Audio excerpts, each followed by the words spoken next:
जिंदगी में आपका भी ध्यान नहीं लग रहा। ज्यादा सोचने की वजह से बार बार आपको घबराहट होती है और आपका हृदय भी जोर जोर से धड़कता है और बार बार निगेटिव विचार आपके भी दिमाग में आते हैं।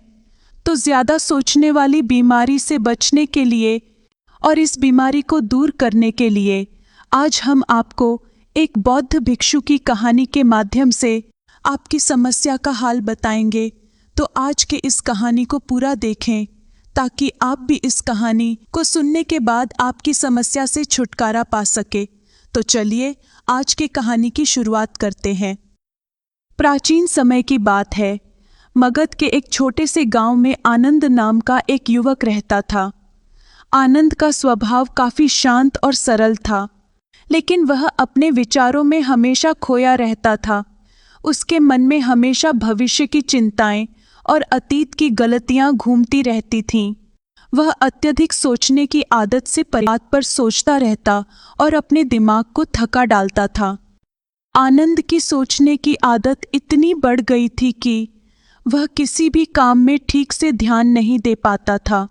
दिन के समय वह अपनी जिम्मेदारियों को पूरा करते हुए भी लगातार सोचता रहता था, अगर मैंने गलत फैसला ले लिया तो क्या होगा।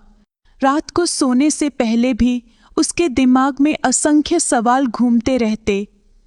क्या मुझे कल यह काम करना चाहिए? क्या मैं इस काम के लिए योग्य हूँ? इस प्रकार उसकी नींद भी उचटने लगी थी।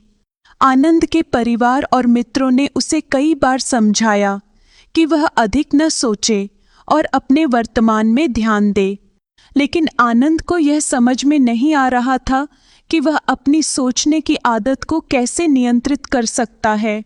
उसकी यही समस्या थी कि वह जबरदस्त रूप से हर चीज पर विचार करता रहता था। एक दिन आनंद ने सुना कि भगवान बुद्ध निकट के एक गांव में आ रहे हैं और वहां उपदेश देंगे। वह बुद्ध के बारे में पहले से सुनता आया था कि वे लोगों को मानसिक शांति और ध्यान का मार्ग सिखाते हैं। आनंद ने सोचा कि शायद बुद्ध उसे उसकी समस्या का समाधान बता सकें। आनंद तुरंत बुद्ध के पास जाने की योजना बनाने लगा। अगले ही दिन वह अपने काम काज से समय निकालकर बुद्ध के शिविर की ओर चल पड़ा। वहां पहुंचकर आनंद ने देखा कि लोग शांतिपूर्वक बुद्ध के प्रवचन को सुन रहे थे। बुद्ध का शांत चेहरा और उनके मृदु वचनों से आनंद प्रभावित हुआ। वह तुरंत उनके चरणों में झुक गया और अपनी समस्या उन्हें बताई। आनंद ने बुद्ध से कहा, भगवान, मैं अत्यधिक सोचता हूँ।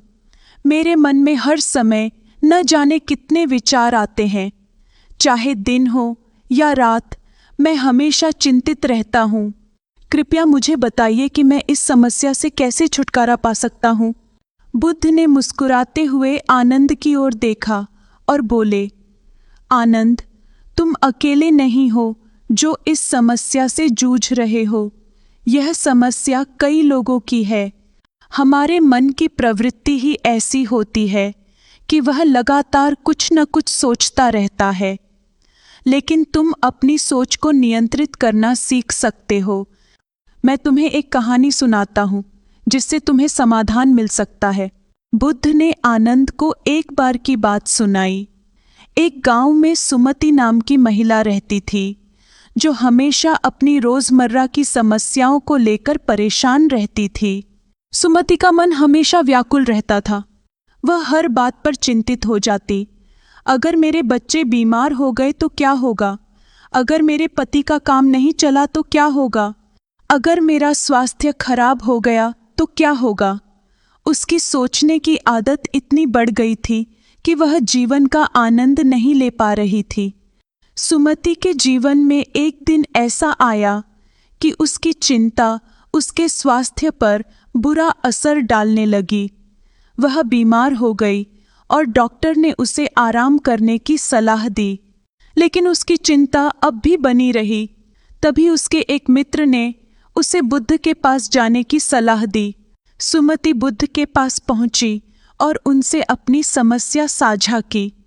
बुद्ध ने उसे मुस्कुराते हुए देखा और एक छोटे से पात्र में पानी भरने को कहा।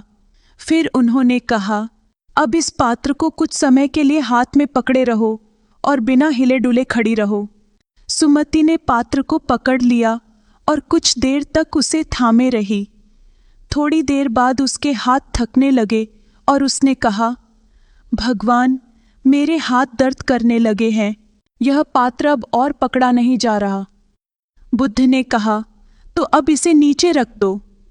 सुमति ने पात्र को नीचे रख दिया और राहत की सांस ली। बुद्ध ने समझाते हुए कहा, देखो, यह पात्र तुम्हारे विचारों की तरह है। जितना अधिक तुम इसे पकड़कर रखोगी, उतना ही तुम थकती जाओगी, लेकिन जैसे ही तुम इसे छोड़ दोगी, तुम्हारा मन हल्का हो जाएगा। सुमति को बुद्ध का संदेश समझ आ गया। उसने अपनी चिंता को छोड़ने का प्रयास शुरू किया और धीरे धीरे उसका मन शांत होने लगा। वह अब वर्तमान में जीने लगी और भविष्य की चिंता से मुक्त हो गई। बुद्ध ने आनंद से कहा, आनंद, तुम्हारी समस्या भी सुमति जैसी ही है। तुम्हारा मन लगातार चिंताओं में उलझा रहता है। तुम्हें इसे छोड़ने की कला सीखनी होगी। आनंद ने सवाल किया, भगवान, यह कैसे संभव है? मैं अपने विचारों को कैसे छोड़ सकता हूँ? बुद्ध ने उत्तर दिया, इसके लिए तुम्हें ध्यान का अभ्यास करना होगा। ध्यान का मतलब है कि तुम अपने विचारों को देखो, लेकिन उनके साथ बहो मत। जब कोई विचार आता है तो उसे देखो, लेकिन उसे पकड़ो मत। धीरे धीरे तुम्हारा मन शांत होने लगेगा। आनंद ने बुद्ध की बातों को ध्यान में रखते हुए ध्यान का अभ्यास शुरू किया। पहले कुछ दिनों तक उसे काफी कठिनाई हुई। उसके मन में कई विचार आते और वह उनमें खो जाता, लेकिन उसने बुद्ध के निर्देशों का पालन करते हुए हर विचार को देखना शुरू किया और उन्हें अपने ऊपर हावी होने नहीं दिया। धीरे धीरे आनंद का मन शांत होने लगा। वह अब वर्तमान में जीने की कला सीख गया। उसके विचार अब उसे परेशान नहीं करते थे। उसकी अत्यधिक सोचने की आदत कम होने लगी और उसके जीवन में संतुलन आ गया। आनंद की यात्रा हमें यह सिखाती है कि अत्यधिक सोचना एक सामान्य समस्या है, लेकिन इसे नियंत्रित किया जा सकता है। बुद्ध ने जो शिक्षा दी, वह आज भी उतनी ही प्रासंगिक है। हमें अपने विचारों को देखना चाहिए, लेकिन उनके साथ बहने नहीं देना चाहिए। ध्यान और आत्मनिरीक्षण से हम अपने विचारों पर नियंत्रण पा सकते हैं और शांति की ओर बढ़ सकते हैं। वर्तमान में जीना। अत्यधिक सोचने से हमारा ध्यान वर्तमान से हट जाता है। हमें वर्तमान क्षण में जीने की आदत डालनी चाहिए। विचारों को समझना। हर विचार को गंभीरता से लेना आवश्यक नहीं होता। हमें विचारों को देखना चाहिए, लेकिन उन्हें पकड़कर नहीं रखना चाहिए। ध्यान का अभ्यास। ध्यान हमारे मन को स्थिर करने और अत्यधिक सोच से मुक्ति दिलाने का प्रभावी साधन है।